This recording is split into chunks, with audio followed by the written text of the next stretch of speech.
Hi, welcome to Head Start, the podcast for race directors and the business of putting on races. From the minute the first participant shows up on race day till the time the last one leaves, responsibility for the well-being of everyone on and around your race course rests with you, the race director. So, how can you make sure your medical preparations are up to scratch? How do you figure out how many and what type of resources to dedicate to your race? And where does your duty of care as the race organizer towards your participants even begin and end, practically, legally, and morally? Well, that is what we'll be discussing today with my guest, Natasha Beach. Besides being the medical director for such prestigious events and organizations as the Manchester Marathon, London Triathlon, and Cancer Research UK, Natasha runs her own multi-award-winning event medical cover company, Sports Medics, as well as heading some of the most high-profile efforts to formalize race medical planning in the UK through her positions as Chief Medical Officer of England Athletics and Medical Advisor to UK Athletics. So, it's a joy and a privilege to have Natasha join us today as we look at the principles and practices behind sound medical planning for races of all types and sizes. Now, one quick note for our astute UK listeners, you may pick up from our discussion of tomato shortages on the fact that this episode was actually recorded a little while back, as most episodes on the podcast are. So I hope and wish you won't hold my tired cliches about turnip salads against me. Lastly, before we get into this amazing episode, I'd like to give a quick shout out to our amazing podcast sponsor, RunSignup, race directors' favorite all-in-one technology solution for endurance and fundraising events. More than 28,000 in-person, virtual, and hybrid events use RunSignup's free and integrated solution to save time, grow their events, and raise more. And we'll be hearing a bit more from this great company a little later in the podcast. But now, let's dive into our discussion on race medical planning with Natasha Beach.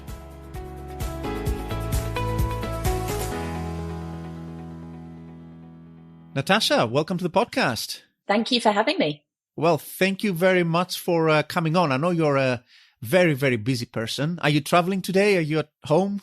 No, currently at home. I'm in clinic this afternoon, but I've got a bit of a relaxed morning and time to speak to you guys this morning. Awesome. And what's home for you? So I'm based in London, so just south of the river when I'm actually at home. As you'll hear probably a little bit later on, I travel quite a lot. But yeah, been in London good 20 odd years now. How are things in London? Bleak. it's probably, it's not warm, it's not sunny, and we've got a national shortage of tomatoes. Yeah, it's going well in London. Is it just the tomatoes? I've been following the whole vegetable situation in London. I hear all kind of like salad vegetables have been hit pretty hard. Yeah, apparently it's a Europe-wide issue, but certainly social media leads us to believe it's not. It seems to be very much a UK issue at the moment. Yeah, I looked into it a little bit. What I came up with is that supermarkets are not willing to pay the price, I think is the bottom line of it. Yeah, and I think the problem is in the UK, people will just go, oh, fine, I won't buy salad. So, I mean, during lockdown, the first lot, we had real problems with loo roll. Now we seem to have moved on to tomatoes as an issue. Yeah, the UK's stupid at times, but, we just roll with it. Plenty of root vegetables, though, if you want to fire up a stew or something. Yep. Apparently we've been told to eat turnips. Apparently we have lots of turnips. I don't think anyone actually eats turnips, though, so that's probably why there's plenty of them around. Yeah, I mean, people used to, but when you have, when you're used to tomatoes and peppers and stuff, turnip salad sounds a little bit rough. Yeah. Tell our listeners a little bit about yourself. There's so many things you do. Your day must have like extra hours or something to mine because you seem to be like the medical director in like a dozen events and organizations, and you're running your own event medical company on top of everything else. So tell us about everything that you do in the industry.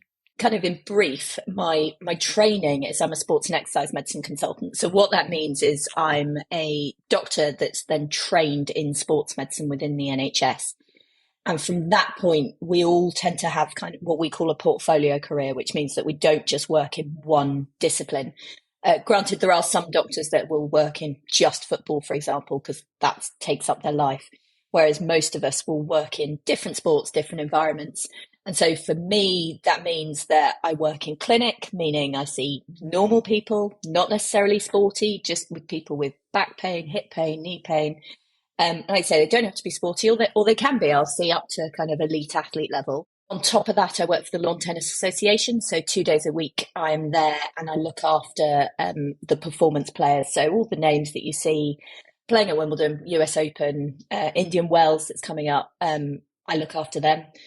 And then on top of that, I run a sports medicine company that does medical cover for relatively big events, either mass participation, kind of marathons, half marathons, triathlons, or more elite specific. So international tournaments like the World Indoor Athletics or the World Gymnastics. And so, yeah, I kind of work for lots of different organizations in different environments, and it's fun. It is busy. It's long days, but I enjoy it. And the NHS you mentioned there at the top of your answer is, of course, the much revered National Health Service that we all love in the UK. This is for our US listeners. We have plenty of those. So I just want to clarify. In terms of the races that you sort of oversee, can you give us a couple of names? I saw quite a lot of like heavy hitters on your LinkedIn profile. Yeah, there's a fair mix, and obviously over the years it changes. I suppose the big one that people will have heard of is Manchester Marathon, which is a kind of the second biggest marathon behind London. Then we'll also work on things like London Winter Run, which will be a 10K. Triathlon wise, we'll like do Blenheim or London Triathlon, or the World Championships, which are normally in Leeds but moving to Sunderland for this year.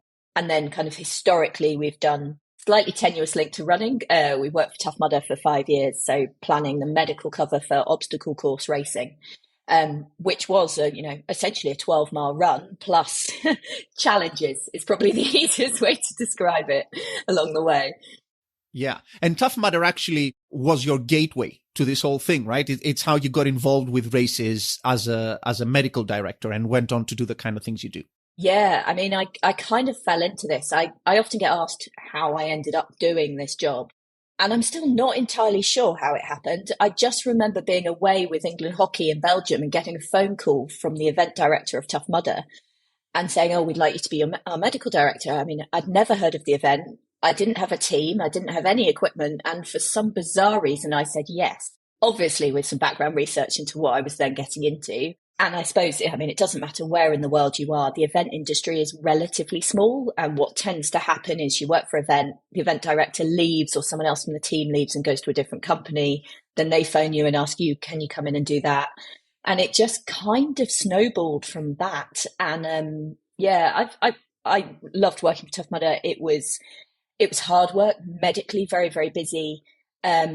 Very interesting though. You had to really think about the challenges of each different race, different environments, different, how hilly it was, what the access was like, where they're allowed to dig obstacles, where they have to put high obstacles. And that's all, restricted in essence by the landowners. So it kind of really made me think it's not just a case of, putting in a replica medical cover in every event you do. You really have to appreciate the environment that you're working in. And it taught me loads, so much. And I apply those principles to all the events I work at now.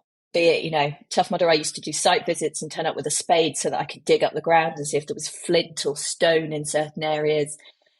Obviously I don't have to do that if it's a road race in central London, but you still got to, think, where can you stick medical posts? What does it look like? Can you access it? Where are people likely to collapse? So yeah, I learned an awful lot, and it was a baptism of fire, but it was a real learning experience. And they're not making your life any easier, those obstacle races. I think, isn't it like that they use like electrified nets or something in some? Yeah. Like very, very low voltage, I hope, but still electrified. Yeah, we used to electrocute people. In fact, they still do. Yeah, again, it's, working out which participants you can allow through those obstacles, which you can't. So if for example, that they've got the ability to have seizures, if there's someone who's epileptic or has non-epileptic seizures, lots of strong messaging, do not go through this obstacle. Actually, like you say, it is low voltage. It stings, it burns, but it's not horrible. But the aim of those obstacles is to challenge you. So what is your fear? Is it height? Is it water? Is it being in a confined space? Is it being electrocuted? Is it all of the above? Is it all of the above? I think if it is, you probably shouldn't be there. You'd never get very far. It challenges people and people loved it. And it was a great set of events to work on. Yeah, it's a nice event. I did one in Battersea, actually. Oh, was that one of the 5K ones? Yeah, it was like ages ago, but it was like a great experience actually. It was really nice. Like combining, as you say, like the whole endurance thing with the obstacles and everything is great. And you're yourself a quite sporty person, right? You were telling me offline you're going off on a tennis holiday and stuff. Yeah, it's not my not so secret passion that I am absolutely tennis obsessed. So working for the Lawn Tennis Association is kind of a dream job. But yeah, I just I love sport. I love everything about it. It's the area of medicine I've chosen to work in. Like we get asked as a company to do festivals and concerts for medical cover, and we turn it down. It's not our bag. It's not what we're trained in. You know, we pride ourselves in our knowledge of sports medicine, which is slightly different to event medicine. Event medicine is just kind of generic medical cover, whereas we want to take that step further and give our patients, that little bit of higher level care. And also, all the anti-doping rules that you need to know about when it's an elite event, like we as medics need to know about that. But yeah, I do probably then take it slightly beyond and then go off and play a lot of tennis when I can. I don't really know how I fit it in, and there are definitely months where I don't fit it in when the event season is manic. But this time of year, I've just got a little bit of breathing space before it really starts to kick in. That's awesome. Enjoy it. Well, let's have a look actually at that. Since you mentioned the whole, I guess, distinction between generic event medicine, which is, like showing up at a concert or something, and the kinds of things that we're looking at. And let's put aside the elite side of things for a sec, which has its own complications. Looking at mass participation, the kinds of things that, the people listening in, the kinds of events that it's their kind of bread and butter to put on, the marathons, the 10Ks, the triathlons. Before we get into the planning and like preparing and getting ready for all that stuff as a race director, I was actually quite curious to get your take a little bit on the physiology of the average runner or cyclist or whatever going through this kind of thing, right? Because I think it might be surprising how much stress even a casual 5-10K can put on a person, right? Particularly when they're out there running for time or whatever. Can you sort of like briefly give us a little bit of a glimpse into all that? What's happening in the human body when someone is out there doing that stuff? Yeah, I mean, I think the first thing to say is there's no average participant. Everyone is doing these events for a different reason, be it they might be entering a 5K now, but it's part of a stepping stone for them ultimately trying to do a marathon in a year's time or so. It's progression. Then you've got people that just want to do a 5K and they're doing it for the social element of fitness and they're not there for time. They're just there to enjoy the environment. And then you've obviously got your charity runners as well, who are doing it for something that means something to them. And, they're sometimes the hardest ones for us to work with because they're the ones that, have got all that pressure of all the money that they've raised. And, we're saying you need to stop. Like, you can't run. Like, we think you've got a stress fracture, for example. And they're like, it means so much to them. And then you've got the ones who really are going for time, the ones who are stood at that start line. They're the ones who are absolutely at the front with their watches ready, and they will push and push and push themselves. And medically, they are probably the ones that we see the sickest element of. So, most people, we're saying musculoskeletal injuries, sore knees, sore backs, they've fallen over, they've tripped over something. It's the fast ones that are the ones that probably have the most extreme changes to their bodies when they're running. And I suppose the thing that we all worry about is when they get too hot. So when you exercise, your muscles generate heat. And it's definitely more of a male thing than a female thing. And we think that's twofold. One, men generally have more muscle bulk, so therefore they generate more heat. But also women tend to be a bit more sensible. I can see that. And if they don't feel well, they tend to slow down a little bit. But, it does happen to women, but it's certainly in the medical tent. I mean, if I was to analyze the data of those who come in collapsed because of being too hot, it's probably 90% male. It's a very male thing. And they can be incredibly sick. They can be everything from just not feeling quite right, that's fine, to having rectal temperatures of 42 degrees, unconscious, fitting. If they're not treated quickly, they can die from this. And that's something that you have to be absolutely prepared for.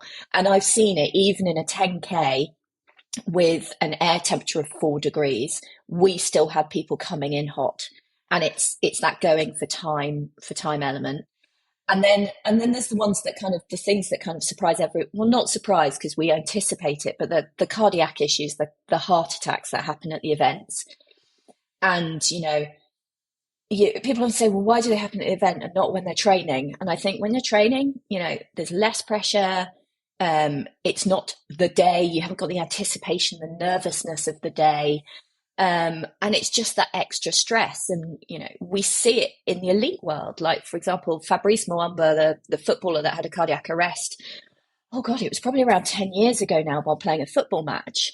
And he, as an elite athlete, has cardiac screening every single year as a minimum, stressed out on a treadmill. Everyone's looking at their heart tracing. Yet he still went on to have a funny heart rhythm that led to a cardiac arrest on the pitch. And that's because you can't ever replicate the environment of the match, the race in a testing environment. You just can't do it. You can get close, but it will never replicate that. And so again, you have to be prepared. And we've had participants who've had cardiac arrest at 3 kilometers into a race.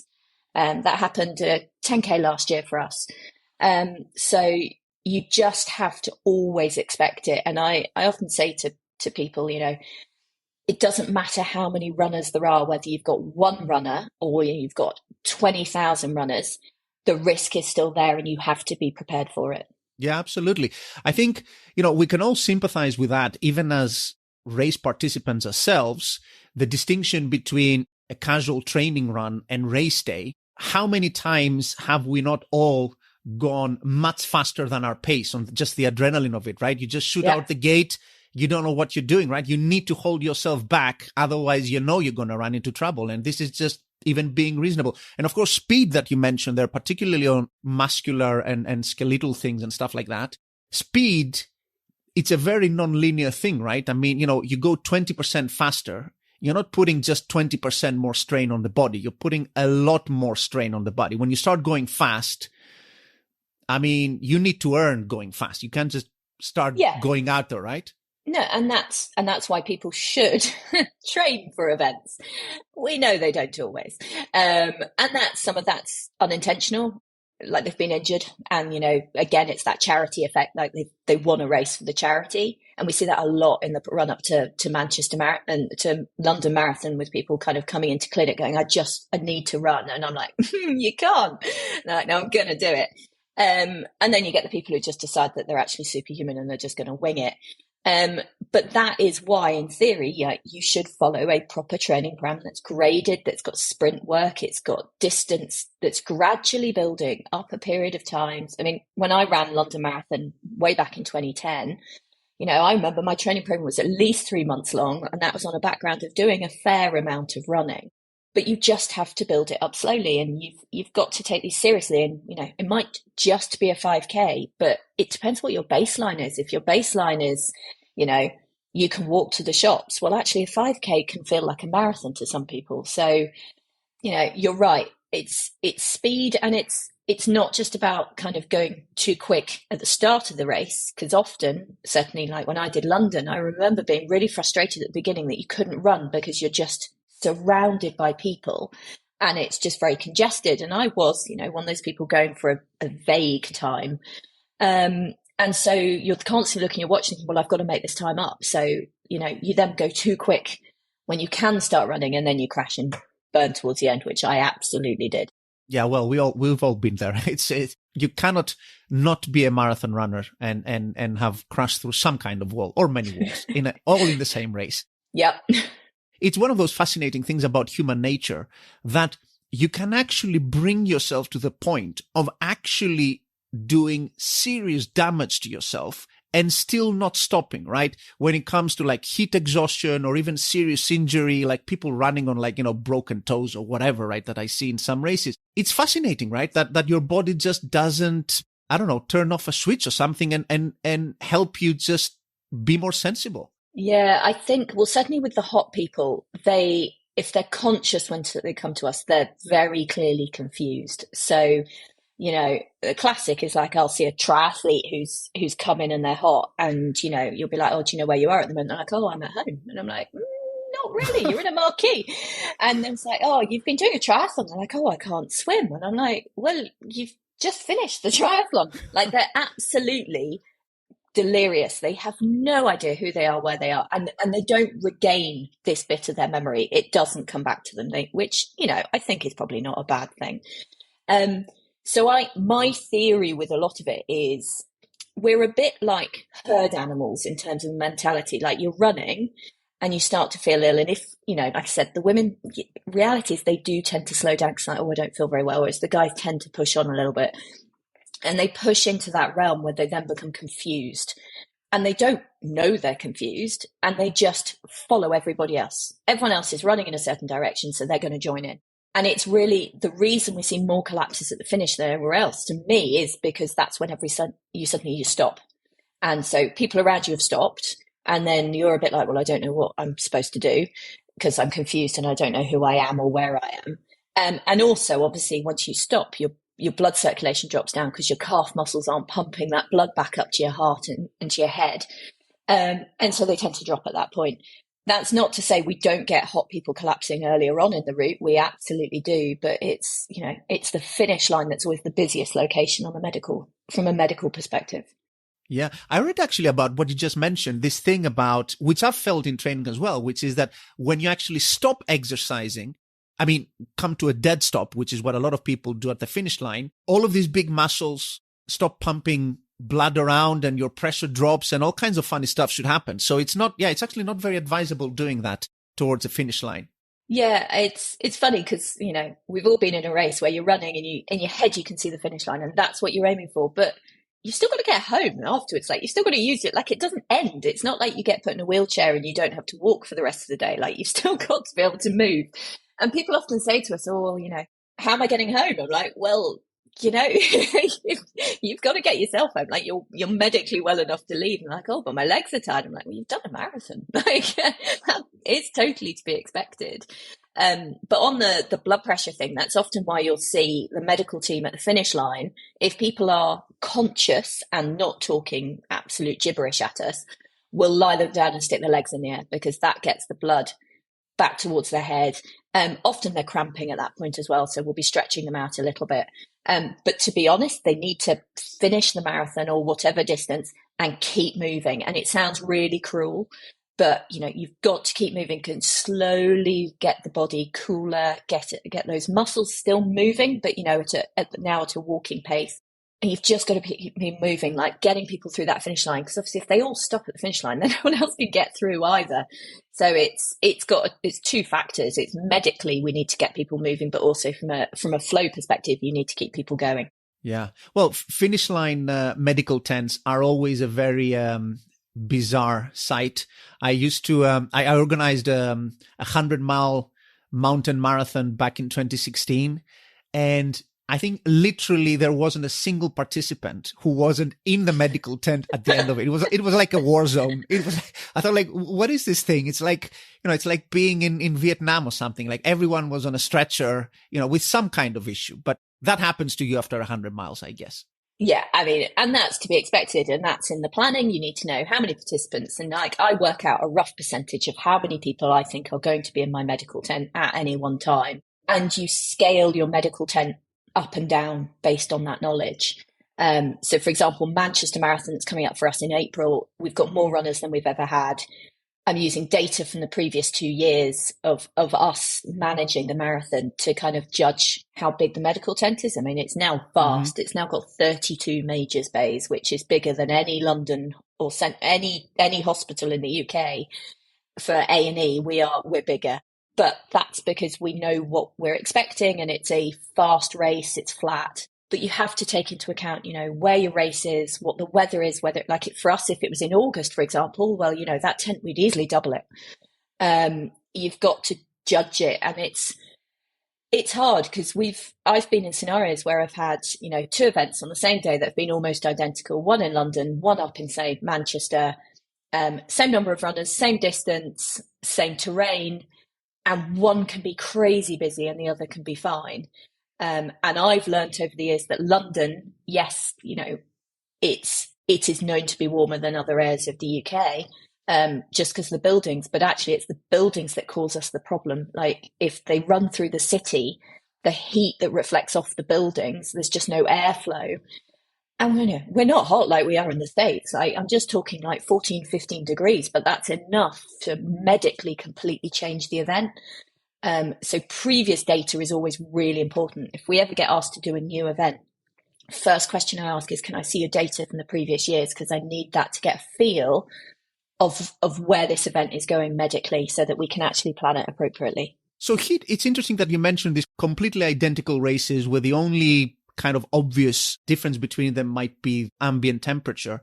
When you have a hotter race, does that only come out in, a higher incidence of like heat strokes and stuff like that? Or does it sort of like have knock on other kinds of injuries and conditions? Without looking at the data in great detail, I'd say it's pretty much a heat issue. I don't know because I don't track it. I don't know how many people don't complete the event. So obviously the race organisers do. They know from chip timings who's bailing and who's continuing. I'd imagine the hotter, the more DNFs you get. Equally, I suppose you get more people bailing before it's even started because they look at the forecast and go, no, not for me. I can't deal with that. But certainly medically, it's more and more hot people. And they're a funny one to treat because they come in looking truly awful. Like the first one I ever saw, I thought, wow, you're going to die. You look absolutely diabolical. 15 minutes later, they're sat up talking to you. And it's really simple medicine. It's cooling them really quickly and being prepared to cool them. And I'm not just talking a flannel or a cold ice pack. I'm talking ice water with towels drenched in this water, constantly cycling from head, chest, legs, and you see them evaporating in front of you. That's how hot these people are. But actually, it's really basic medicine. They don't need blood tests. They don't need lots and lots of monitoring. Like most of them turn around so quickly. The problem is they all tend to appear at the same time. And so it feels like the Somme, it's relentless. And everyone's looking around going, God, this is horrific. And the medical team are broken really early on. But then you start to transition in a normal race. So, say it's been a mass start, you then start to lose the hot ones and then you gain the slower ones who are more kind of aches, pains, falls, that kind of thing. And yeah, you still get the odd hot person and the person with chest pain or a stroke or whatever. But the hot ones all seem to appear at once. And that puts a lot of capacity pressure on the medical tent. Like, you've got to treat them and get them out as fast as you possibly can. And so, we talked about data and looking at previous data, and you might look at a race and go, oh, they only treated 50 people. But what you also need to ascertain is at what point did those 50 people come in? Did they all come in together? Or was that 50 people that were really evenly spread over 5 hours? Because that's a very different world to deal with. If they're all coming in at once, then you need a massive tent. If it's 50 people that, relatively minor stuff and they come in over the space of 6 hours, then you can absolutely condense your medical team down. You still need to be prepared for the sick one that walks in, but knowing your data on an hourly basis in relation to the start time is also really helpful. That's a very interesting point. What might be the causes of having those spikes in injury volume? So, like you get like a mass load of people coming through with a similar injury. Like what might be causing that? So with illness and the heat, it's the faster runners. Simply, it's the ones at the front. So we're expecting them, we know them. And this also happens to elite runners as well. Like, anyone who watched the Commonwealth Games 2018, there was a Scottish athlete who was in the men's race, the marathon, was in the lead. And I was there working for Team England, so it wasn't my responsibility, but we could all see that he was really unwell on the TV. Like, he was at the front on his own and he kept dropping to the floor. And we were literally screaming at the officials to let me go out and try and deal with him because there was no one there. So it does happen at elite level, but there are fewer elite runners, so it feels it's less of an impact. It's the mass participation group. In terms of the same injuries coming in theory, it should be just a standard normal distribution of what you'd expect of runners. Obviously, if there's a problem with the route, then we start to see things. So, for example, if I ask my team at the beginning of the day to track trends. So and this is something we started at Tough Mudder. It was like, if you've seen one person that's fallen over, please document where, like what mileage, what did they fall over, why did it happen? Did they just trip over their feet, or is there like a pothole that they're tripping over? And then if someone else radios through and goes, well, actually, I've just treated someone who's, by the way, someone's just tripped over a pothole. I'm like, oh, hang on, that's the same pothole. It means during the event, that real-time information can go back to the event team, who can then go and deal with it and either, cone it off, or unlikely to fill a pothole in the middle of the event, but, at least make it safe. So real-time data is really important. And one of the things we've started doing is having a live link between all the medical personnel on site and event control. So they still fill in a normal medical form when they treat a patient. Medically, we have to, name, date of birth, address, all the things that the runner takes. They just literally just want some paracetamol to run off. And you're like, no, I need this detail. But I also get the team to fill in a Google form link that goes to event control with really headline data, like 20-year-old fell in a pothole mile 4. That's all I need to know. And that comes through to me in event control. And I can look at it and start to put those pieces together and see how, is it a cycle responder might have seen the first person, then a motorbike doctor might have seen someone else. Someone at mile 20 might have then seen someone who also had still fallen at mile 4. But those people aren't together, so they're not going to know that there's a trend. But if I can get that data centrally in event control, I can look at it and go, hang on, we've got a problem here. And you deal with it, you real time managing it, rather than at the end of the event going, oh, by the way, guys, we've seen this. And yeah, there will be things that crop up post event that we hadn't put the pieces together. But if we are seeing the same injury coming in, it always raises a question, go, why? What's going on here? Hot weather you mentioned, I think it's a fairly obvious one for people listening in, that it aggravates the risk, it elevates the risk in these kinds of conditions.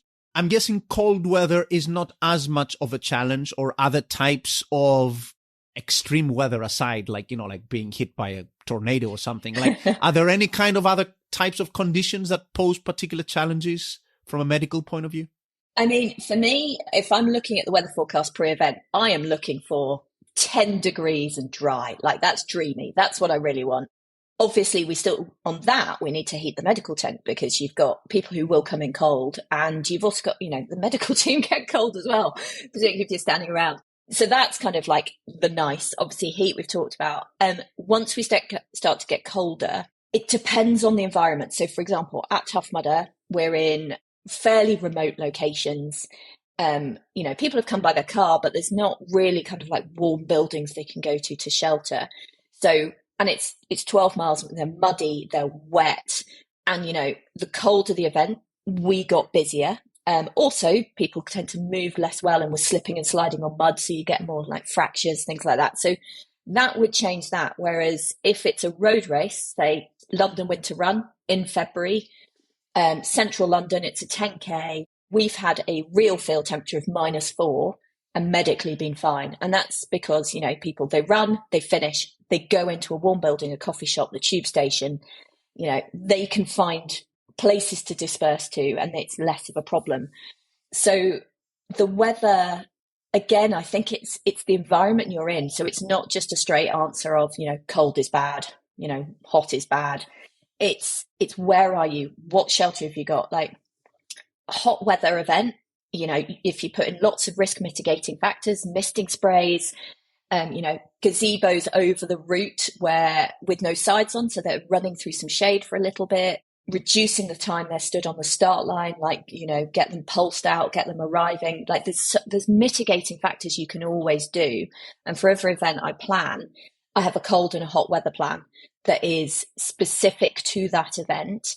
And yes, there's general principles that go across the events, but it's, it's very different, right, planning a hot weather plan for Tough Mudder than it is to Manchester Marathon. Like Tough Mudder, we've got obstacles with water in. So, one of the questions I would ask the team is, if it's really going to be hot, so we're looking at 30, 35, 40 degrees, which we're now getting in the UK, can we move the order of the obstacles around? So instead of having a water obstacle at the beginning, actually, can we stick it in the middle? Like, can we change the route? You can't do that in a marathon. But, you can look at, actually, do we need to shorten the route in the marathon? How do we disperse people quickly at the end? How much water have we got on site? Medically, we need more ice, etc. So there isn't a one stock answer of what's good and what's bad. It's where you are and what resource you've got available to you. So you've got a great thing going. You've built a great event that people love from the ground up, and you're ready to take it to the next level. But is your technology up to it? If you've been hacking your way so far using different tools for different jobs, having a so-so website and spending hours moving data back and forth from your registration platform to your email marketing provider and so on, it's time you upgraded your tech before you look into upgrading your race. With Run Signups all-in-one technology solution, you'll get all the tools you need and more all in one place to help you build a solid foundation that will help support your race's growth for years to come.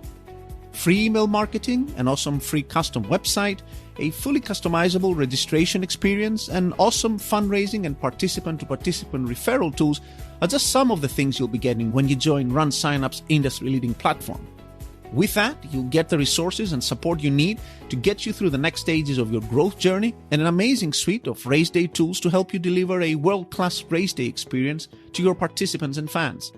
So, to learn more about Run Signup's market-leading technology used by over 28,000 in-person, virtual, and hybrid events, and to book a free demo tailored to your needs, make sure to visit runsignup.com today. That's runsignup.com and see what Run Signup's awesome race technology can do to take your event to the next level.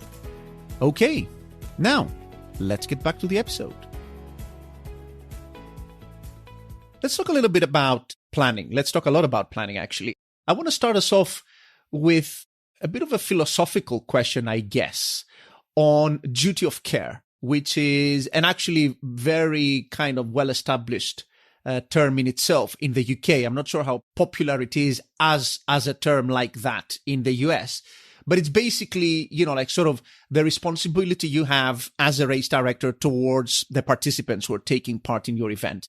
And when someone starts out their medical planning from scratch, if I did that, one of which I have done in the past, one of the obvious questions that comes up is, where does my responsibility sort of end? I mean, you can go completely overboard, I guess, right? And try to cater for every eventuality and every little thing. From your point of view, where perhaps legally, but more importantly, morally, where does my responsibility as the provider of the duty of care sort of end or should end? It's a good question. And it's, I'm conscious that every event has a budget and costs are high at the moment. But it's not just about that. I mean, at the end of the day, you've got to look at several factors. So, for example, in the UK, we've got the NHS, National Health Service, an amazing healthcare resource, but it's under strain. It's busy, like particularly at certain times of year, like be it hot, be it cold, it's under pressure.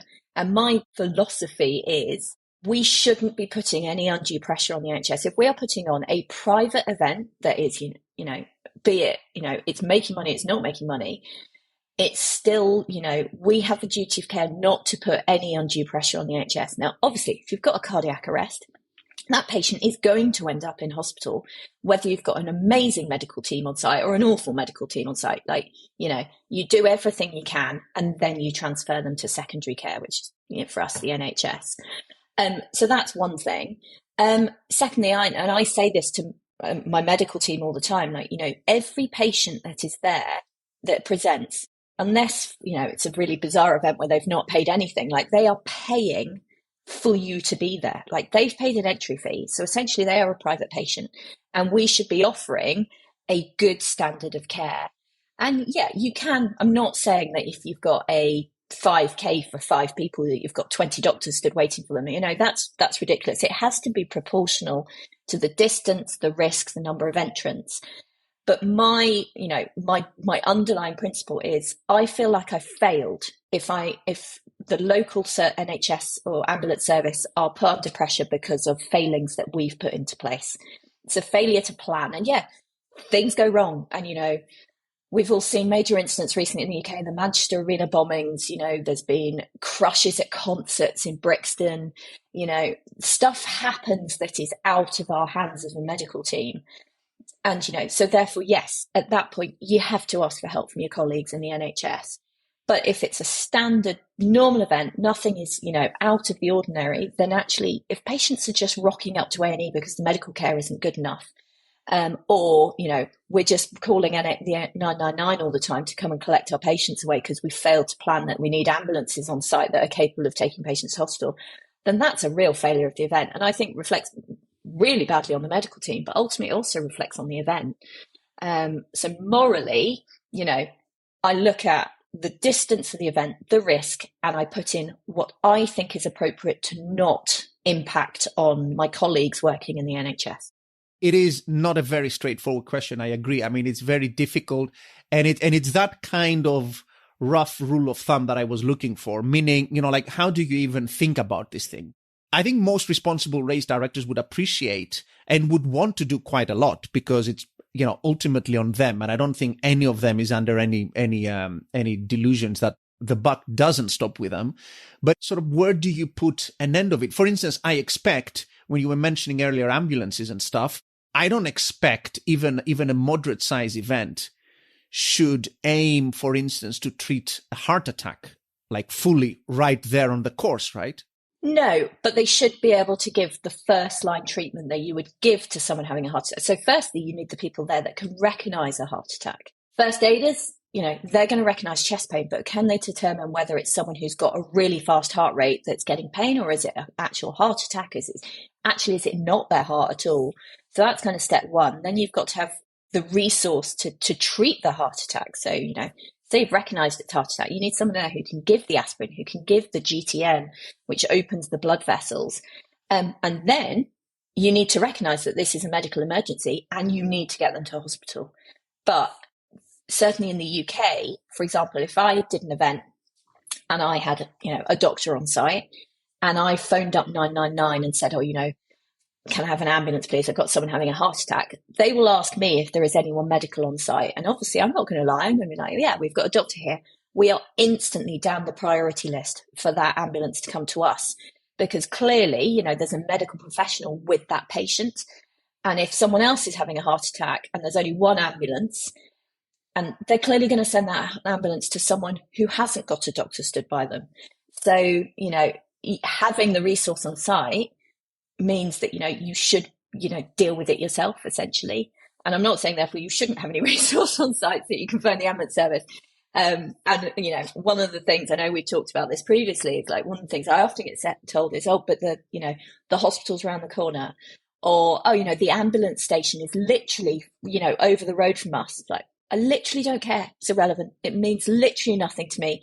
The only benefit to having a local A&E department round from you is that if you had to take someone to hospital, and I mean someone appropriate to hospital, it's less of a travel time. So you are more likely to get your ambulance back quicker than if it had to go 20 miles to hospital. But having said that, also, that's not a given. There are some hospitals that can take 2-3 hours to turn an ambulance around and others that are really quick. And again, that comes down to planning. You need to know that. If you're planning the medical event, you need to know your environment. So, for example, when I do events in Wales, I know that statistically they are slower to turn ambulances around than, say, over the border into Bristol. And therefore, I need to plan that and put in maybe an extra ambulance at my event to counter that. I'm taking from all this that you're sort of using our ambulance and their ambulance sort of interchangeably. Would you expect that some events need to have their own ambulance on standby? Oh, yeah, absolutely. Again, it comes down to the risk. So it depends on the sport. One of the things I'm really pushing for at the moment is for governing bodies in the UK. And I'd love this to be broader than this, but mini battle first. Let's start with the UK. To get national governing bodies to put in minimum standards of what medical you should have for their licensed events. So, for example, UK Athletics, where I'm head of medical for endurance, I am part of a team that wrote the medical guidelines that say, how many first aiders, how many doctors, how many nurses you need for an event that's 1 mile, 5 miles, 10 miles for 1,000 people, 20,000 people. And we've written new guidance. We are waiting to publish them. That's more up to date and even more prescriptive than the 2013 data. And you can see, if you go through those tables on the UK Athletics website, looking at it, you can see when an ambulance starts to kick in. So I'm not saying, 100 runners doing a 5K needs an ambulance, but it might be if we've suddenly got 1,000 runners doing a 5K, well then actually no, that the chance of a significant incident happening has gone up. So therefore you need an ambulance. I mean, I think it's Manchester Marathon. I think we've got 17 ambulances. And 8 doctors on the back of motorbikes, for example, plus all the psycho responders and the medical posts. Like it's huge compared to if you had a local athletics club putting on a marathon for 50 people. It is still a marathon, so the risk is still there. But so you scale your medical down, but I'm pretty sure our data still says you need an ambulance for that number of people because and today it's still a marathon.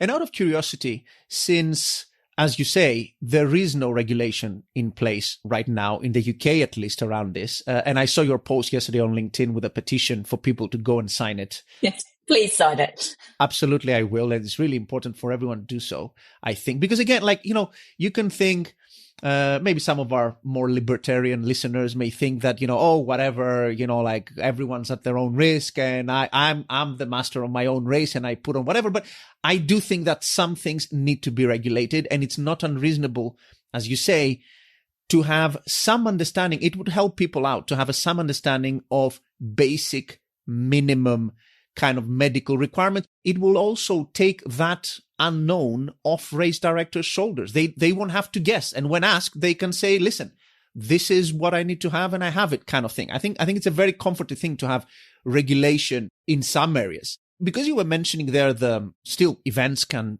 sort of wing it a little bit, particularly unlicensed ones, meaning not licensed by a governing body, even more so. What happens, out of curiosity, say in the UK, if I organize a marathon and I have completely inadequate medical cover and something goes wrong, or let's say I completely overwhelm my local NHS services or something, like, do I get a bill? Is there a law that, someone comes knocking on my door? Like, what do I get sued by people? What happens? And it's at the moment, it's such a grey area. So for those who aren't aware of the situation in the UK, to kind of put it really simply, there is no regulation of medical companies providing medical care at events. So if you're, running a nursing home or a hospital, you're regulated by something called the Quality Care Commission. We don't have that extends to event medical cover. So, as simple as a description it is, literally anybody. So Panos, you today could set up a website saying, event medical cover is us. A race director could see that website and go, oh, brilliant. Can you do our medical cover tomorrow? And you could be like, yeah, great. You could turn up and do the event. No one has any idea that you've got no medical qualifications. You've got no insurance, because a lot of people don't even check that. No idea that you're not on the sex offenders register. There is no regulation whatsoever. And unfortunately, the reality in the UK is this is happening week in, week out. I know companies that have lied to Premiership netball teams and said, the team here today has got a paramedic. No, they don't. They're not a paramedic. And we've called them out on it and they've been asked to leave site. It happens because there is no regulation. And that's what my petition about is, to get regulation. Because, I'm passionate about it, but I think event directors, event companies need to also be passionate about it, because at the moment, you've no idea if the company you're calling up to do your medical cover is, safe, appropriate, trained, has the right equipment, is it all in date, is it serviced? And also, you might be leaning on that medical team to advise you on what medical cover you need in terms of how many doctors, how many nurses, how many first aiders. If they're not regulated, you can't actually trust anything they're saying. Until they're caught out, alluded to in that example. So, what happens when it all gets found? Well, if there's no regulation, the medical company, there's no one to hold them accountable. The race director, they're saying, well, I've got no guidance. I don't know what I do. And, this does happen. Now, the example I gave about the Manchester Arena inquiry, where we unfortunately had a bombing at a concert a few years ago. Now, it wasn't sport, but it's the same principles. The medical company there have been found to have not put in anywhere near the right levels of medical cover. the arena has been found accountable for not, ensuring that the right levels of medical cover. So they are actually being held accountable for it. But, whether they're fined or whatever, I don't know what the outcome is other than reputational risk. But it's a real problem. And, people say, how often does that actually happen? Well, actually, real world experience with me and looking at other medical companies. And bear in mind, there are lots of really good companies. I'm not saying this is everybody, but there are companies out there that are, not doing it properly. And it's scary. It's scary, even if you're just a participant. Like, you want to know that the person who's there, dressed all in green with paramedic blazoned across their chest is a paramedic, is still on the register of paramedics. The drugs that he's giving you aren't out of date. He hasn't been sacked from the NHS because he was dodgy. Like, he or she is dodgy. Like, you want to know that the people treating at these events are, medical professionals who know what they're doing. But the way I'm coming at it at the moment is, one, I'm approaching governing bodies and saying, I will write your guidance for you. I will literally produce tables of what you need for small, big, long distance, short distance. I said, I'll do it, be it a swim, a triathlon, a marathon. Like, I'm very happy to do it because that takes some of the guesswork out of it for the events team. But also, the UK government need to get on and regulate this, but that's not going to be quick. And I'd imagine that the UK isn't unique to this situation. I'd imagine there are other examples around the world. Yeah, I wouldn't be surprised. Can I quickly clarify something? Because you kept mentioning the whole paramedic term, and I appreciate that even here there might be some subtleties across parts of the world, like US and here and other parts of the world. Is a paramedic a first aider, essentially? Is he like more than a first aider? Is he a doctor? Where does he lie, basically, in that spectrum? So you're right. There are different terminologies, and some are what we call, well, certainly in the UK, we call them a protected title, and others are not. So, for example, a doctor in the UK is someone who has been through medical training, doesn't have to be within the UK, but has basically gone through medical school and has certificates say, I am actually trained as a doctor. Now, if you're saying your event needs a doctor, it's not as simple as saying, oh, good, I've got a doctor, because, is that doctor 1 year qualified? Are they 30-year qualified? Are they actually registered to work in your country? That's something that we see quite a lot of. Also, what are they trained in? So it's great you've got someone who's 20 years qualified, but actually, if they're a heart surgeon, are they going to be any good to you who is someone who's collapsing at the finish line with hypothermia? It's doctor, broad spectrum term, but technically on paper, it's a protected title. Paramedic, again, is a protected title. So it's someone who has been through paramedic training. Doctors and paramedics at events, very interchangeable how we work because we've got a lot of the same skill sets, but we do diverge a little bit in the finer details. But again, it depends on their training. How many years qualified is that paramedic? What experience are they getting? Because if they just work for an event medical company, they could be sat by the edge of a football pitch for half a year and not treat anyone. And so then you get from someone really sick at a marathon, like, actually, have they got that experience to deal with it? Because if they're not doing, daily paramedic work within a normal environment, then you de-skill. The term that's not protected is first aider. And this is one of those super grey areas, again, within the UK, but I can imagine it's not unique to us, where it's not a protected title. So you could do a half-day first aid at work training course to be able to treat your colleague if they get a cut. And someone can then say, oh, I'm a first aider, I'll do your event cover. Now, that's not good enough. I also get a lot of people, event companies saying to me, oh, but we've got first aiders within the events team, so can they just do the medical cover on the day? No, they can't, because for several reasons. One, what training have they actually got? Who's providing their equipment? It's very different to have a little first aid kit in your event office for someone who's cut themselves compared to actually treating really quite unwell people on the course. Also, if they're part of your event team, they've probably got another job to do on the day. If you're there as a medic, you are there as a medic. You're not dual rolling. You need to be, in your medical post or on your response bike or whatever it is, doing purely that role. And, I've talked about equipment, but also who's insuring them. Like, you need proper medical insurance to treat people. And it might seem an easy, cheap option at the time. Go, we'll just use the event team. They'll be able to cope with it. Try using that argument when you're in front of a coroner when something's happened. Like you'll get ripped to shreds. Like our UK athletics guidance that was written in 2013 for really small events did allow it to happen. The new guidance that's coming out saying it's gone. We've taken that out. We've said if you're putting an event on, and we are stipulating it has to have a first aider on site, we are stipulating that it's someone that is from a medical company that you trust, if you can find one, and they've got all the proper insurance, the proper equipment, and ideally going forward, hopefully that they're regulated, and, leave your event team to do event work on the day. Yeah, I think it's a very important point. When I did my mountain race, I just felt like I wanted to do like an outdoor first aid kind of course, simply because I would be around, right? Yep. But I think it's an interesting point.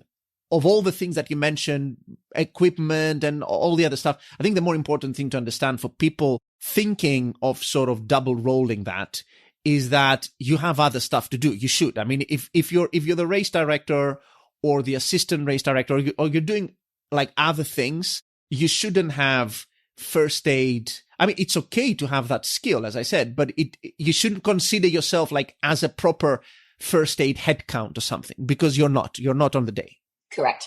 And certainly I would encourage event organizers to put their team through first aid training. Like, I think that's really, really vital, because often they are the people that find the patient. Like, you can have lots of medics, but there's still going to be gaps where we can't have eyes on every single runner, wherever they are in the marathon course.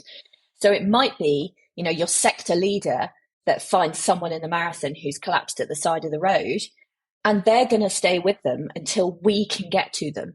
So it's one of the things I think is helpful, that they are, trained in basic life support, know how to cool somebody. So we've started at the marathon giving the sector leaders some basic cooling things, just like, a misting spray. So just got some bottled water in it. It could be tap water in it. And they're just constantly spraying it over the participant to cool them down. And it seems really basic, but actually that's starting getting them better already. And buys us as the medical team a little bit of time. Like, if we're busy, or we've got to come from an awkward location because the participant has happened to collapse in the opposite direction to which the ambulance is pointing, and we've got to turn it around and get it, not go against the flow of runners to get to them. It buys us a little bit of time. So I think absolutely the members of the event team should be trained in first aid. I think that's vital. And to be honest, I think everyone should be trained in first aid, not just at events, but they shouldn't be the medical team. They should not count in the numbers. It's not appropriate in this day and age. It might have been 20, 30 years ago, but it's certainly not now. You mentioned earlier how tricky it is to go out and hire a third-party medical company. Are there any kind of like practical tips on making sure you somehow diligence the situation a little bit, so at least you exclude the obvious red flags with a company, or you ask some basic questions, I guess, to make sure that you're hiring someone who's skilled in that role? Yeah, I mean, until there's regulation, it's tough. I mean, within the UK, there is a vague, tenuous link of registration with the CQC. So if you're a medical company that supplies ambulances, the CQC will come in and inspect you. So, if I am, like my company, for example, we don't do ambulances. We're doctors, nurses, first aiders, physios, and we will always work with another company to do our ambulance provision. That's just a decision I made years back when I started the company. So I can't be regulated at the moment. But if I'm picking an ambulance company to work with me, absolutely they need to be CQC registered. Now that's obviously that's an England thing. If, broader than that, though, you wouldn't hire someone in any other job occupation without references. So if you're thinking of using a company, ask them who they've worked for, go and get a reference from them and see, how did they interact with you? How responsive were they to emails? What were they like on the day? Did they turn up on time? Were they appropriately dressed? Did you get any feedback from participants, either positive or negative, about them? Also, ask to see documents. So, for example, if I'm planning an event, I write a medical operations plan before the event that's really detailed. It's got everything from maps, it's got local hospitals, it's got, call signs for everybody. And that's my Bible, basically. If I, on the morning of the event was suddenly really ill, so I've got diarrhea and vomiting, can't physically be at the event, a member of my team should be able to pick up that ops plan and go, right, I know exactly what I'm doing. And every medical company should be producing those for an event, be it tiny or a massive event, you need a plan. And so if you're going out trying to find a medical team, ask to see an example of a plan, and they can recondact it. They can take out the names of the companies or anything that's really sensitive to that event. But just as an example, say, look, this is the work we deliver. But I think ask around. I think that's the main thing. Certainly in our industry in England, there are companies that if people said to me, oh, have you heard of so-and-so, who I'd be like, yeah, they're great. Really good experience of working with them. I've only had positive things. And there'll be others who are like, absolutely not, keep away from them. Ask. Don't just go for the cheapest quote. Cheap is not, and it's with anything, it's not always the right thing. And it's often cheap for a reason. And is it because they cut corners?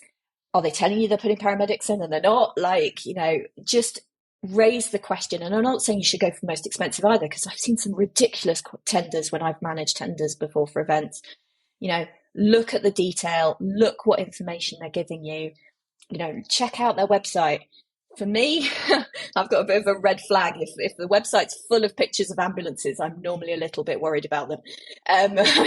Generally, the more ambulances or people stood posing in front of all their vehicles makes me a little bit nervous. That's just my own personal experience, my own feelings of it.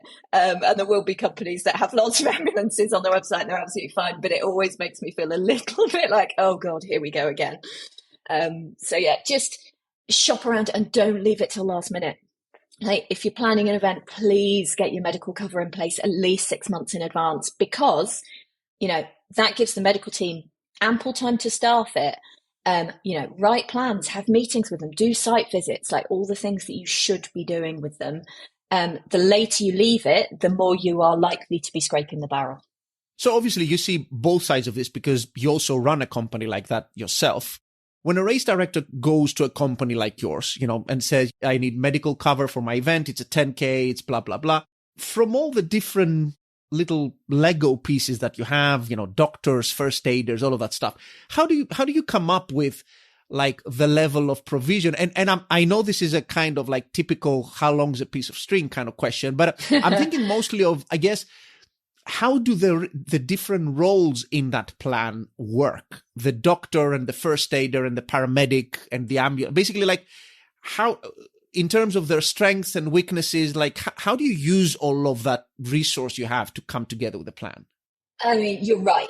There isn't an answer. I suppose there's several things to do. One, I pull on my experience. I've done so many different types of events now. I mean, hundreds of events that I've got a gut feeling now of, what feels right, what doesn't, as a baseline.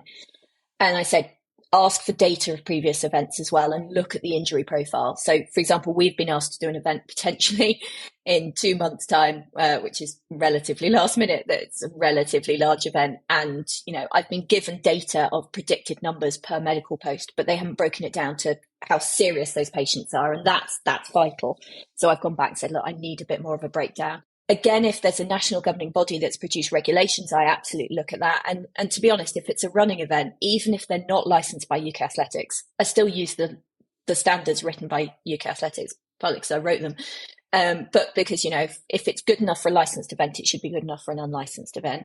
In terms of how it's then done on the day, if say you haven't got any information, you've got nothing, I think first gives you risk assessment. So, how hot it is, how long it is, how many runners, how many people do you think on balance are likely to be sick? As a company, I appreciate we are different. So we are very healthcare professional led. So if you went back 10 years ago, the majority of event cover would be very first aider heavy, with the odd doctor, the odd nurse kind of splattered around.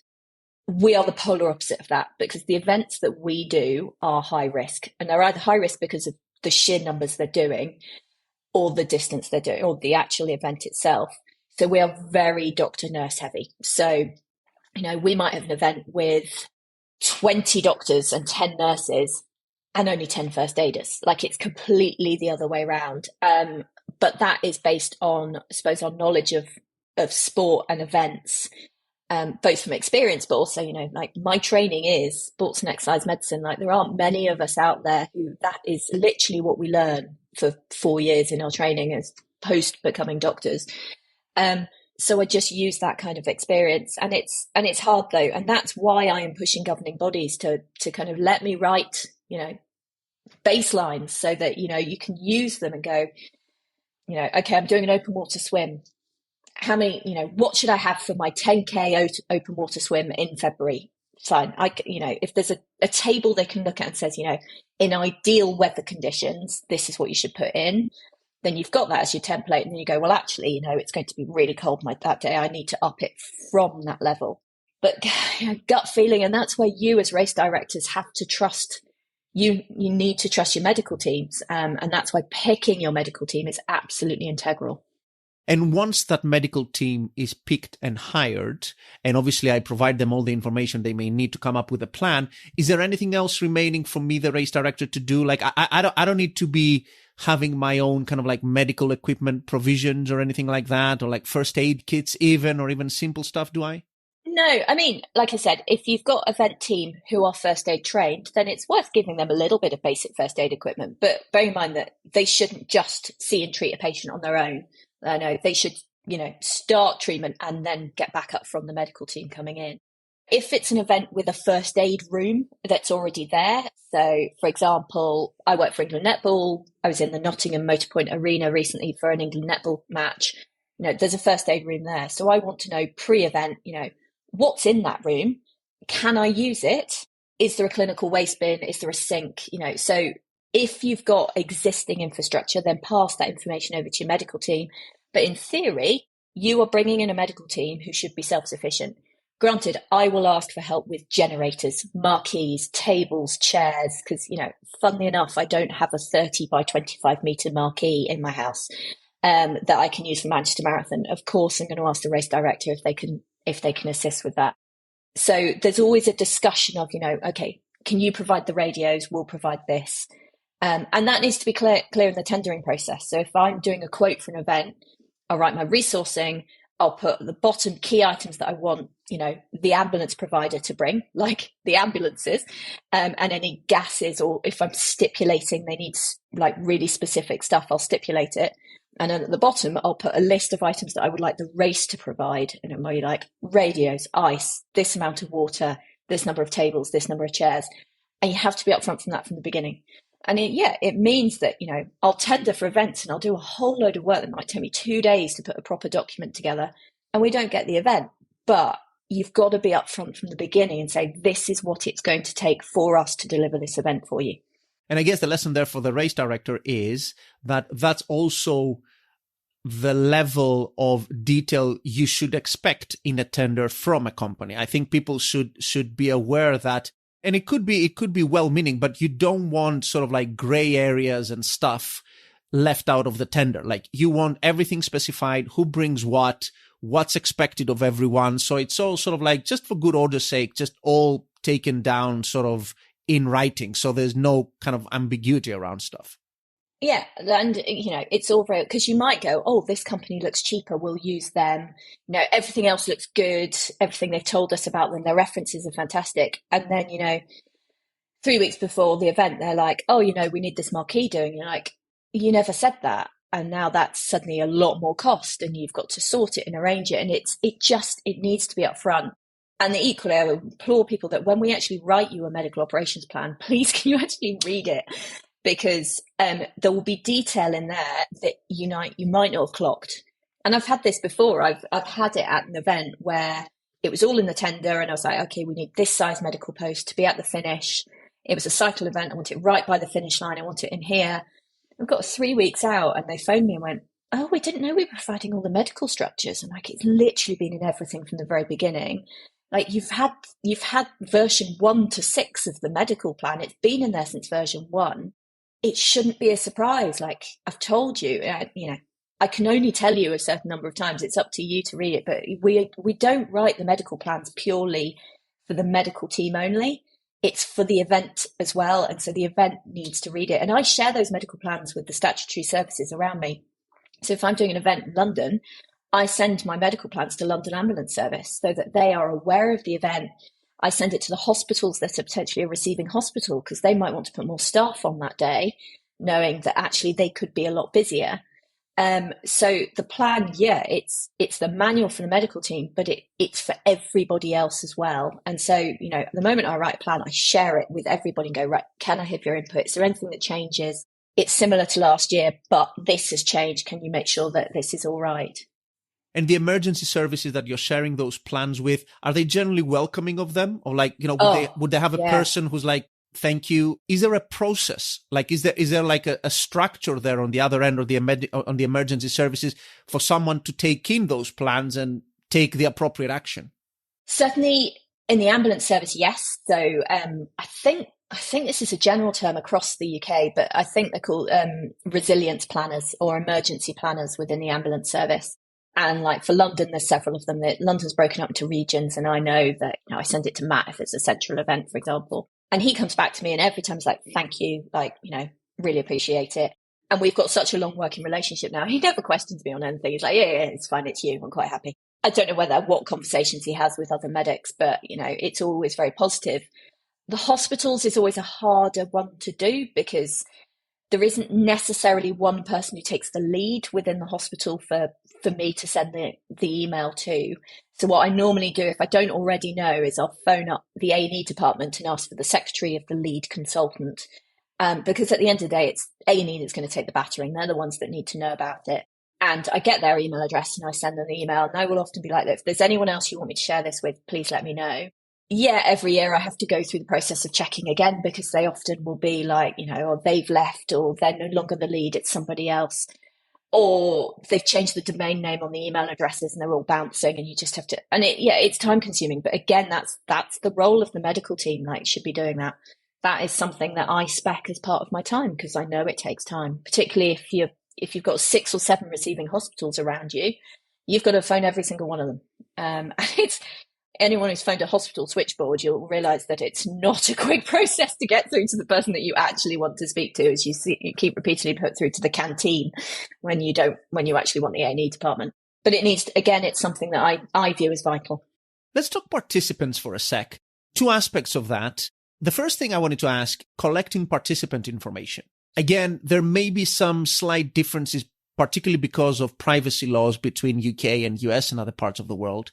But as an event director for these kinds of races we're putting on, what kind of information should you look to collect from participants? Speaking of, you don't want to be going again overboard, like useful, necessary stuff. What kind of information would you want to collect? How would you collect it? How would you ask it? At what point? How would you keep a record of it? And how do you actually retrieve it when you need it and use it? So there's several ways this process currently happens at the events I work at. I think in terms of how the data is collected, it's all collected when they sign up to the event. So they go online, register for the event. It asks them to put in some basic medical details. And what I'm interested in is I want to know if they got any significant medical illnesses. So I don't want to know that they had a cold last week. But I do want to know that they had open heart surgery 2 years ago, or they've just had cancer treatment, or they're asthmatic. It should be things that stick out in the person's mind. They shouldn't have to sit there going, oh, do I have this condition? Should I write that down? It should be, it's big stuff. Also, the big one for me is allergies. So, are they allergic to anything? Because, people are allergic to medication and the last thing we want to do is to make someone worse. And we use this data. So, prime example, London Winter Run this year, we had someone who was unconscious during the event. First thing I did was get them to confirm, the medics on the scene confirm the runner number. And then I looked up that runner number's details and was able to confirm that they declared that they had no medical information. So they had said there was nothing wrong with them. That doesn't mean they don't. It just means they didn't bother to fill in the bit to say, no, they didn't have anything. It was just blank. Whereas other times, you get detailed information. The other thing I get them to also check on the scene is a lot of events have the ability to write medical information on the back of the bib. So he pulled off the runner number, and on the back of it, it had her name. So that was the other thing that was helpful, is it confirmed that the runner number and her name were the same person, i.e. she hasn't registered and then got her friend to run for her because she couldn't run. Because, you know, that's really important, that we know it's the right person. And in terms of actually how I see that data, basically there's two ways it's done to me. The event team either email it to me with a password protection on it on the day, but they all normally send it to me about a week out as well, just to have a highlight read through it. Or I'm given an encrypted memory stick on the day in event control, so that I've got access to it. The third option is I don't own the data. Someone else has it on their laptop from the event team, and I will go up to them in event control, go, can you look at runner number 1234 and tell me who they are and whether they've got anything wrong with them. And then obviously it's all linked to the next of kin details as well. So if we've got cardiac arrest, something like that, my role during that is to phone the next of kin as well. So we use that data. And that's why it's so important that it's the right person, because I don't want to phone the wrong person. And I will often ask the medical team, is there anyone around that person who's collapsed who appears to know them, to see if they can confirm their name, just to make sure that it is absolutely the right person that is registered on our system as being the runner. A couple of races that I used to do, particularly a few years back in Europe, they used to also insist, particularly marathons, on receiving a medical certificate, which most of the times meant you had to have like a doctor or something, you know, do some kind of examination on you and sign it. Some of them were quite demanding on, you know, being seen by a heart specialist or something, or a cardiologist of some sort. And I've always wondered, particularly since I've seen how I was examined in some of those cases, very kind of like, yeah, you look great. Yeah, you're, whatever, a bit of a rubber stamp. Do you think this as an extra layer of protection, I guess, does it help at all, having, putting participants through that kind of process? Gut feeling, no. Yes, it probably does pick up the odd person, maybe 1 in 500,000 people who didn't know that they had a funny heart rhythm, and it picks it up. And I know of an athlete who recently had a medical to go to the States to swim for university or college, I think they call it other. And he was found to have a dangerous heart rhythm that actually stopped him swimming. So, medicals can pick up things. Having said that, first question is who's doing the medical? So it could be a GP or a family medicine doctor, I think it's called in the States, or it could be a sports medicine consultant. So, you're going to get differing areas of knowledge of who's doing it. I know certainly in the UK, there's a lot of GPs that will not sign these forms because they're like, I'm not trained in this. This isn't my remit. Why am I signing this off? Like, I don't want the risk of it. So I don't think it adds a great deal. What I think is more important is that we implore participants, if they've got a concern and are like, should I be running or can I do this, to contact the event, who can then contact the medical team and ask them. And I get, there's certain events I will get a couple of emails from, be like, they've just had, they had a heart attack 2 months ago.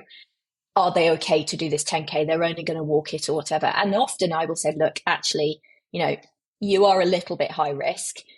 Could we can't stop you racing, but it would make everyone feel a lot happier if you could get a letter from your surgeon or your cardiologist to say, I'm okay with this. We can't stop them in the UK saying you can't compete. That's not something we're allowed to do over here.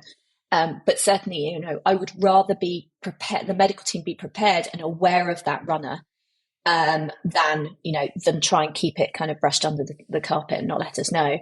And, again, another example of it was at British Athletics Championships indoors a few weeks ago. And one of the athletes came up to me before the event and went, I've got a bit of a problem at the moment. I keep collapsing in races. It's being investigated, but I want you to be aware of this. And she did collapse. And, we were absolutely ready. I mean, we're already ready there anyway. We've got all the kit ready, but we, literally gloves on, stood by the edge of the track ready. So is that an elite? Yeah, it's elite. That sounds like almost Monty Python-esque. I keep collapsing at races. I mean, okay, don't race anymore. I mean, she'd been told that, because it was all undetermined, they'd said she could still race. So, I'm not going to stop her, but we very much appreciated the heads up. It meant we were prepared for it. We weren't shocked and kind of like, oh my God, someone's unconscious on the track. We're very much like, we were expecting this. It's okay. None of us looked stressed by it because it was something we were all very aware could happen. So, we would rather people gave us that heads up and said, I've got this problem. Here is a letter from my surgeon or my doctor saying, actually, it's fine. But I think blanket routinely screening, unless there is an absolute proper process for it, a very specific form, and it's seen, by a sports medicine consultant who's overseeing it, and it's just not viable.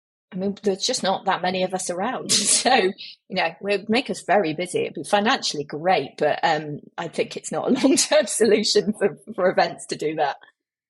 Yeah, absolutely. I mean, I always suspected that it was a little bit of a box ticking exercise, to be honest. Just, and maybe in some countries, like I raced I did the Rome Marathon a while back. Coming from Greece myself, I know how regulation works in South Europe.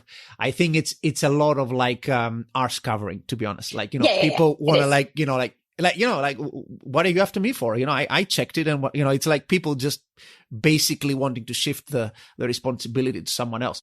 I want to wrap us up with a little bit of a look on, which is something, again, maybe your third-party medical provider is doing, at recording the incidents that happen during a race. Is there like a standard to that, or is every company would have their own way of recording, or even the same level of detail they might go in? So you have a log after the race of everything that happened and maybe kind of learn from it and improve.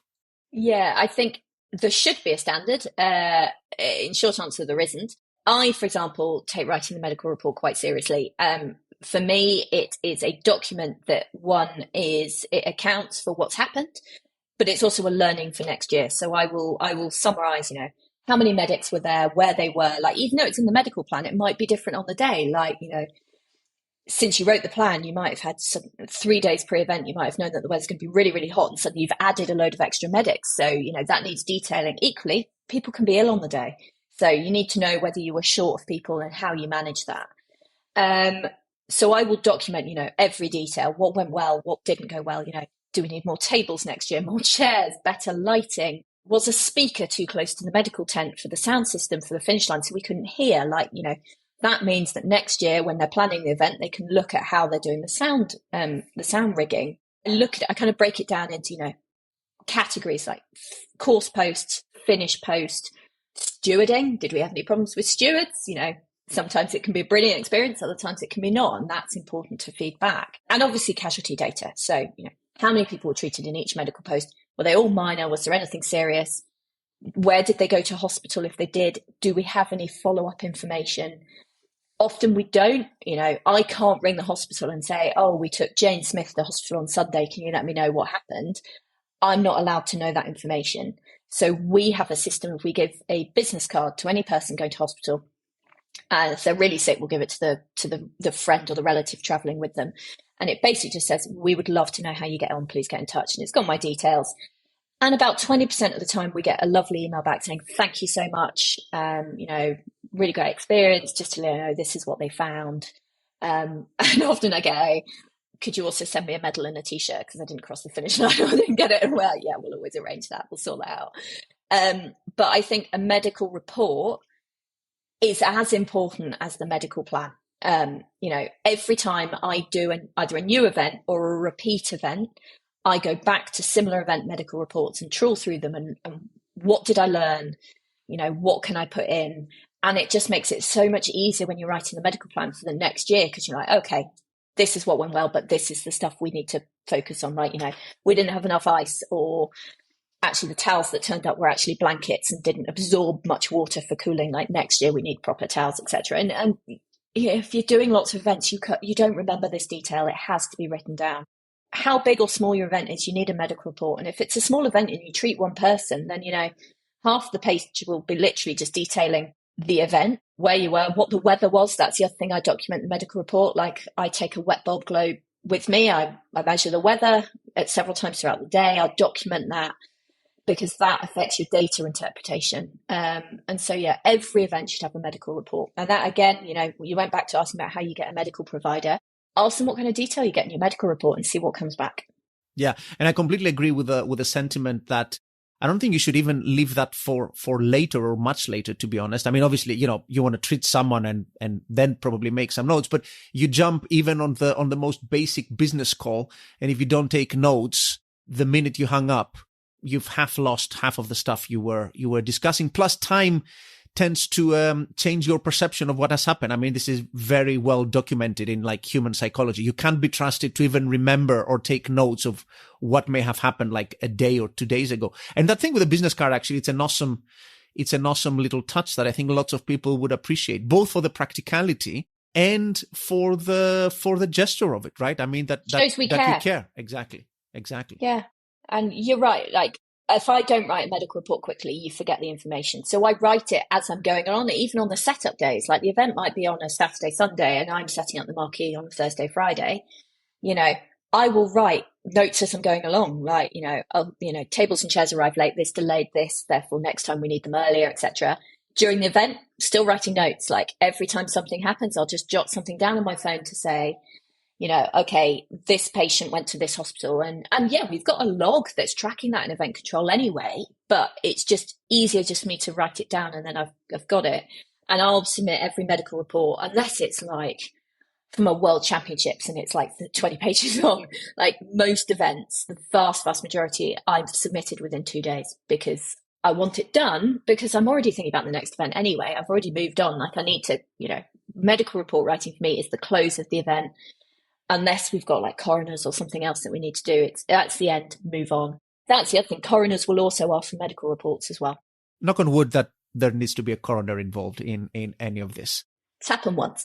It's happened actually to a couple of people I know, and it's particularly for it actually happened to Matt Trevitt might be listening into this in his inaugural event, and it can be a very, very shocking. It's traumatic to go through. It's a numbers thing. I mean, it might happen to you, if it's your first event or your 100th, I guess, not something you want on race day. If people want to maybe follow up with you on some of these things we've been discussing or have some questions, because I know that, we've answered lots of questions, but particularly around the point of hiring medical staff and things, I think we may have raised some concerns and questions as well. If people wanna maybe reach out, have a chat, how can they reach you? Best probably by email, because as you alluded to at the very beginning, I have many jobs and I'm all over the place and often with patients, so can't answer my phone. Drop me an email. I'm very happy for my email address to be shared, or through the SportsMedics website. If you go to a contact us form on there, it comes through to me. Very happy to answer questions because, I think as you can probably tell, because I don't shut up about it, events are my passion. It's what I love of all the forms of medicine I've ever worked in. I just want to make it better and to make it right. And if that's my legacy in this world, then absolutely I will do it. And, go back to my petition. Please, everyone sign the petition. Quite happy to share that link out. Events need to do better. Simply, and it is our responsibility as medics and race directors to do that, and it's everyone's responsibility, and we just need to get it right, do it right. We are going to put the link, actually, we should include the link to that petition in the show notes, and I'm going to add your email there. You're also contactable, obviously you're on LinkedIn. Yeah. But that took us a few months to connect through that. So I don't. It's not the quickest. Yeah, not the quickest. With you, definitely not the quickest. Emails, I'm really quick. LinkedIn, definitely not. Absolutely. As is everyone, I guess. So yeah, listen, I think for such a relatively stiff topic, I think it was very thoroughly enjoyable, coroners aside and all that. I want to thank you very much for your time, Natasha. I really appreciate it. I think we covered lots of ground with some very interesting tips. Even if some of the discussion was a little bit more UK based, I think there's lots of stuff there that applies. So thank you very much for taking the time to speak with me. No, loved it. It's been great speaking to you. And I say anything I can do to help, just shout. Absolutely. And thank you very much to everyone listening in. And we'll see you all on our next podcast.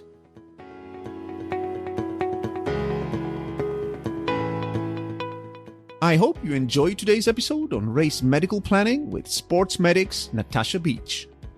You can find more resources on anything and everything related to race directing on our website, racedirectorshq.com. You can also share your thoughts about medical risk and contingency planning or anything else in our Facebook group, Race Directors Hub. Many thanks again to our awesome podcast sponsor, RunSignup, for sponsoring today's episode. And if you enjoyed this episode, please don't forget to subscribe on your favorite player. And do check out our podcast back catalog for more great content like this. Until our next episode, take care and keep putting on amazing races.